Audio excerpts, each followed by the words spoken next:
साइक्लोमर cell के गठन के समय में ही यह बात कही गई थी कि अपराधी चाहे कितना भी बड़ा हो, कितना भी चालाक हो, कितना भी सतर्क हो, कानून के हाथ इतने लंबे हैं कि थोड़ी देर हो सकती है बट अन्याय नहीं हो सकता।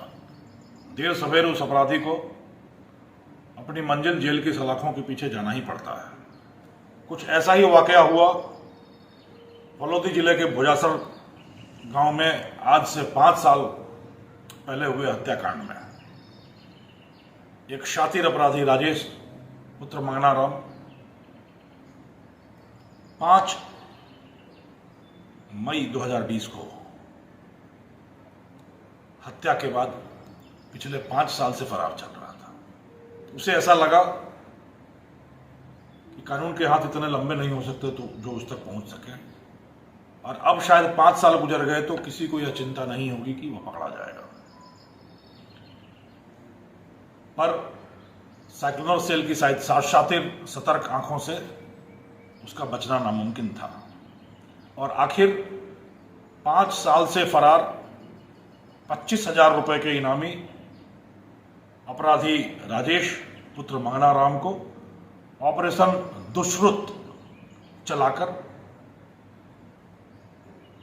कल शाम जोधपुर शहर से ही उसके ठिकाने से गिरफ्तार करने में साइक्लोमर टीम को सफलता मिली। यह वही कहानी है जो अपराध को जन्म देने के पूर्व क्रियाकलापों के बारे में रोशनी डालती है। एक छोटी सी जमीन का टुकड़ा, 2 भाइयों के बीच में मनमुटाव, वैमनस्य और क्षणिक गुस्सा, आवेग, और उसकी परिणति एक परिवार के एक पुत्र की मृत्यु के रूप में, हत्या के रूप में सामने आई। और एक भरा पूरा परिवार जिसमें कोई डॉक्टर था, कोई इंजीनियर था, कोई नर्सिंग का बड़ा सुपरवाइजर था, सब जेल की सलाखों के पीछे। एक ही परिवार के पिता पुत्र सहित करीब 8 लोग जेल की सलाखों के पीछे,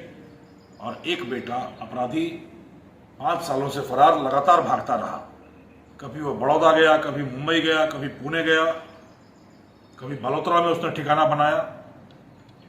और गठन के बाद से ही साइक्लोमर सेल उसके पीछे हाथ धोकर पड़ी रही,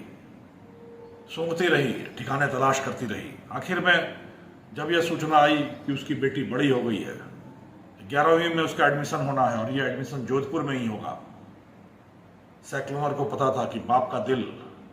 बेटी के लिए तो जरूर पसीजेगा। बेटी के एडमिशन के लिए बेटी से मिलने वो जरूर आएगा, और उस ठिकाने पर जहां पर इसका परिवार रहता था नजर रखी गई, और आखिरकार मेहनत रंग लाई। बेटी का एडमिशन कराना है, बेटी से मिलने और केस की समीक्षा करने के लिए गुप्त रूप से आया हुआ राजेश साइक्लोमर के बिछाए हुए जाल में फंस गया। इसी के साथ 115 सफलताओं का सिलसिला पूरा हुआ जोधपुर रेंज की साइक्लोमर टीम का, जब 25,000 रुपए का पिछले 5 वर्षों से फरार, हत्या की अनसुलझी गुत्थी को सुलझाता एक अपराधी पुलिस की गिरफ्त में आया और एक संदेश दे गया कि भाई भाई का झगड़ा, छोटी मोटी जमीन का झगड़ा, यदि आपसी समझाइश, आपसी राजीनामे से नहीं सुलझाया गया तो किसी दिन ऐसे ही खूनी रंग लेकर दोनों परिवारों की बर्बादी,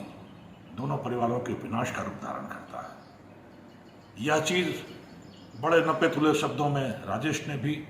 पूछताछ में कहा कि यदि उस दिन गुस्से पे थोड़ा सा काबू रख लिया होता तो शायद 2 परिवार इस तरीके से नष्ट नहीं होते, और शायद यही इनकी किस्मत थी। 2 परिवारों के विनाश के बाद आखिर जमीन का टुकड़ा वहीं का वहीं पड़ा है, और दोनों परिवारों का नुकसान हो चुका। खैर, यह इनकी किस्मत, यह इनकी परिणति, पुलिस की सफलता, साइक्लोमर की सफलता कि 5 साल से फरार चल रहे अपराधी को भी ढूंढ निकाला, और उसकी मंजिल जेल की सलाखें जहां उसके बाकी सारे भाई बंद हैं, वहां तक शायद भरत मिलाप भी कराने में यह एक सफलता मिली पुलिस को। सारे भाई एक साथ जेल की सलाखों के पीछे जेल की धूल भागते रहेंगे और अपराध से तौबा करेंगे, और शायद इनकी कहानी से लोग यह सीख सकें